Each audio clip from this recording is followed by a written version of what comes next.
The police stayed in my apartment for hours after the intruder was taken away. Their radios crackled, flashlights scanned every corner, and officers whispered to each other as they collected evidence. I sat on the couch wrapped in a blanket one of them had given me. My body was trembling from the shock that still hadn't worn off. My landlord, Mr. Hawthorne, arrived eventually. His usually stern expression was drawn tight with worry. "I'm so sorry," he said quietly as he entered. "I tried to reach you sooner." I looked at him with numb disbelief. "You saved my life." He lowered his head. "I wish I could have done it faster." The guilt in his voice surprised me. For someone who was usually so cold and distant, he suddenly looked human, fragile even. A detective sat down across from me. Detective Rowan, mid-40s, sharp eyes, calm demeanor. "We have a few more questions," he said gently. "We know this is hard." "It's fine," I replied, even though it wasn't. "We found something else on him," Rowan continued. "Besides the notebook." My stomach tightened. "What?" He held up a clear plastic evidence bag containing a small square of paper, like a torn scrap from a larger page. "Recognize this?" My eyebrows knitted together. "No." "What is it?" Rowan turned it over. On the back was my handwriting. A grocery list. From 2 weeks ago. I had thrown that list away. My breath froze in my chest. "How did he get this?" I whispered.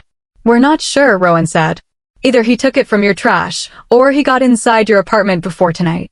My heart shattered into ice. The idea that he had been inside before, watching, learning my schedule, maybe even standing in my rooms while I slept. I wrapped my arms around myself as a wave of nausea swept over me. Rowan leaned forward. "Do you live alone?" "Yes." "Any visitors? Maintenance? Friends? Anyone else with a key?" "No. My landlord has a master key, but that's it." Hawthorne spoke up quickly. "I didn't enter her apartment. I never do without notice." Rowan nodded, still thinking. "We need to check your locks," he said. "There's a chance he picked them, he's skilled, but there's also a chance someone made a copy of your key." My heart dropped. "Like who?" Rowan didn't answer. He stood and motioned for another officer. They walked toward the door, discussing something quietly. I turned to my landlord. "Do you think someone copied my key?" He hesitated. And that hesitation said everything. Around 4 a.m., after hours of questioning and searching, the police finally cleared the crime scene. "You won't be staying here tonight," Detective Rowan said firmly.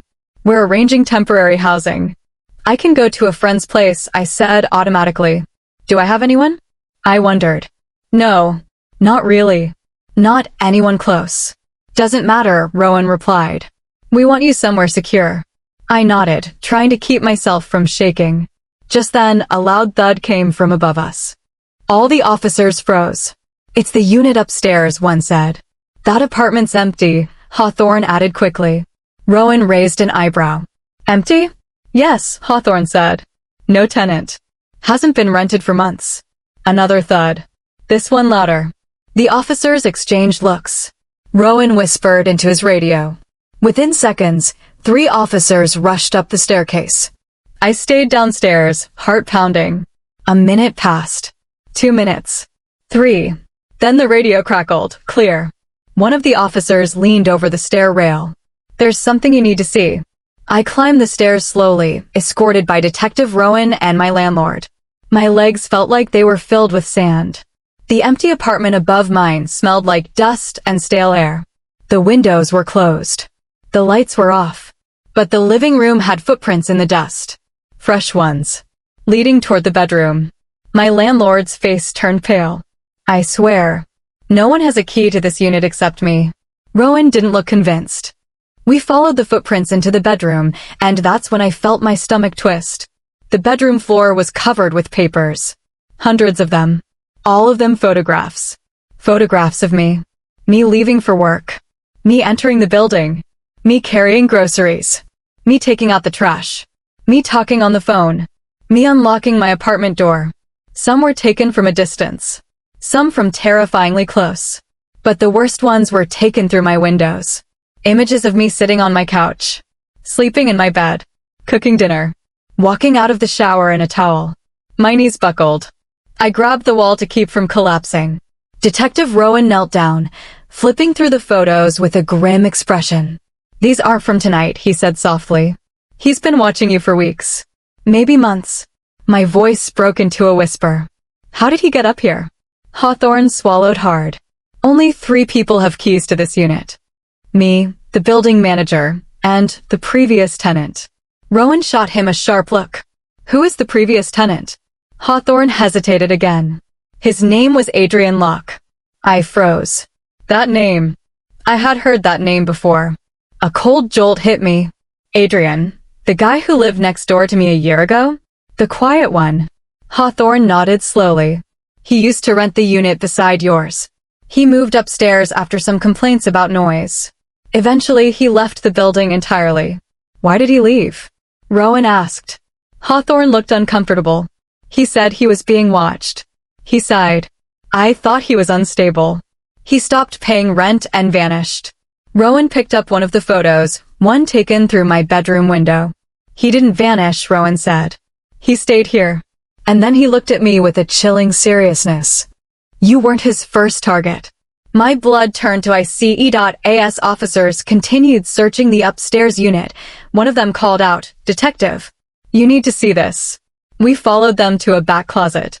Inside the closet, behind a hanging sheet, was a small door. A hidden one. The paint around the edges was chipped, as if someone had used it frequently. Hawthorne's face went white. "I've owned this building for 20 years. I've never seen that." Rowan pushed it open with his flashlight. It led to a tight crawl space, long, dark, and claustrophobic. Rowan crouched and crawled inside. I stood frozen outside, gripping my arms tightly around myself. A minute later, Rowan's voice echoed back through the darkness. "Oh God, there's more." "What?" I called out shakily. He emerged holding something. A black notebook. Not the one from the intruder downstairs. A different one.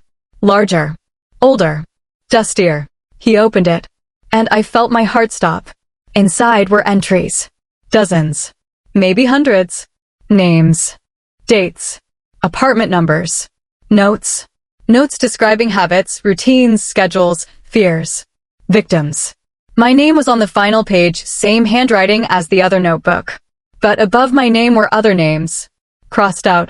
"Some of these people are missing," Rowan muttered grimly. "Some were never found. Some died under suspicious circumstances." My stomach churned violently. "You're telling me he did this to them too?" Rowan sighed. "We don't know yet. But it's clear he's been in this building before. Multiple times." I thought I would faint. I couldn't breathe. The idea that this wasn't random, that he hadn't just picked my apartment accidentally, but had been planning this, studying me. My skin crawled. I backed away, shaking uncontrollably. Detective Rowan stepped toward me, voice calm but firm. "I need you to understand something," he said. "This wasn't just a break-in. This was an obsession." My knees nearly buckled. "He knew everything about you," Rowan continued softly. "Where you slept. When you left. When you were alone. What lights you kept on. What time you showered." I shut my eyes, nauseated. "And the reason he chose tonight," Rowan said quietly, "was because he believed tonight you'd be alone long enough." I felt like the world was closing in on me. After nearly an hour of investigation, I was escorted out of the building. I didn't look back. I couldn't. But when we reached the police car outside, my phone buzzed. A new message. Unknown number. My blood ran cold. Hands shaking, I opened it. "Unknown. You should have run faster." My heart stopped. Detective Rowan grabbed the phone immediately. Did he have a second phone? He barked at the other officers. He didn't have anything else on him. Rowan cursed under his breath. "Then he's not the one texting," he said slowly. "Someone else is involved." I sat down on the curb, numb. There were 2 of them. I whispered. Rowan looked at the building. "No," he said quietly. "Possibly more."